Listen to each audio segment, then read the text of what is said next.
1 Samuel chapter 6. For 7 months the ark was in the country of the Philistines, and their land was infested with mice. And the Philistines called for their priests, their prophets, and their enchanters, saying, "What shall we do with the ark of the Lord? Instruct us as to how we should return it to its place." So they said, "If you send away the ark of the covenant of the God of Israel, do not send it away empty. Instead, give it as an offering for the plague. Then you shall be healed and be atoned for. Otherwise, his hand may never be removed from you."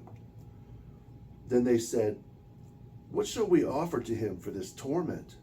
They answered, 5 golden emerods for each of the number of lords of the Philistines, since the same offense was on all of you, on your leaders and the people.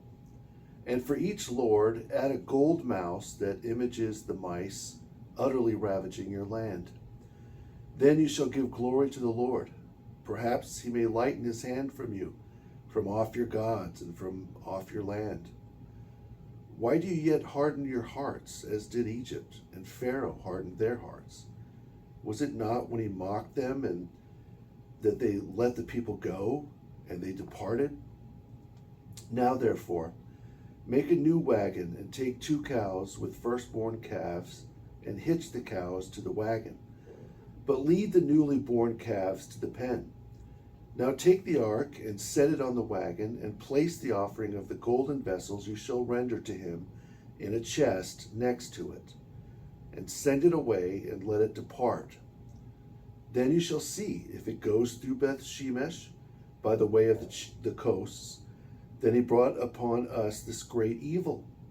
But if not, then we shall know his hand did not touch us, but only by mere chance.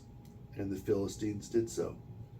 They took 2 cows, each having firstborn calves, and hitched them to the wagon, putting the calves into the pen. Onto the wagon they placed the ark, and the chest, and the mice made of gold. The cows went straight ahead by way of Beth Shemesh on the only beaten path. They proceeded and labored and did not turn aside, either to the right or to the left. And the lords of the Philistines followed it to the border of Beth Shemesh. Now the men of Beth Shemesh were in the valley to reap the harvest of their wheat. They lifted up their eyes and saw the ark of the Lord, and they rejoiced to greet it. The wagon came to a stop in the field of Joshua of Beth Shemesh, and next to the wagon they set a large stone. They split the wood of the wagon and offered the cows as a whole burnt offering to the Lord. The Levites took up the ark of the Lord, and with it the chest and the gold vessels, and put them on the large stone. And on this day the men of Beth Shemesh offered burnt offerings and made sacrifices to the Lord.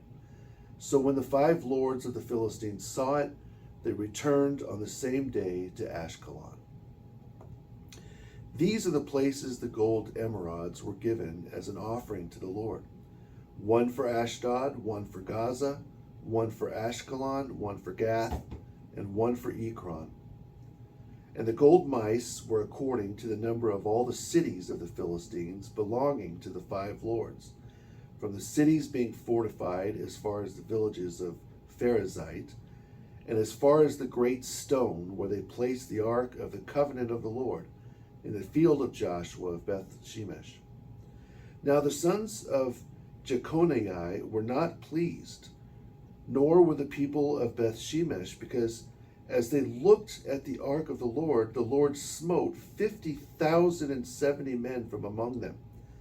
And the people mourned because of the people the Lord smote such a deadly blow. And the men of Beth Shemesh said, "Who shall be able to come before this holy Lord? And to whom shall the ark of the Lord go up from us?" So they sent messengers to the inhabitants of Kirjath-jearim, saying, "The Philistines have brought back the ark of the Lord, so come down and take it up with you."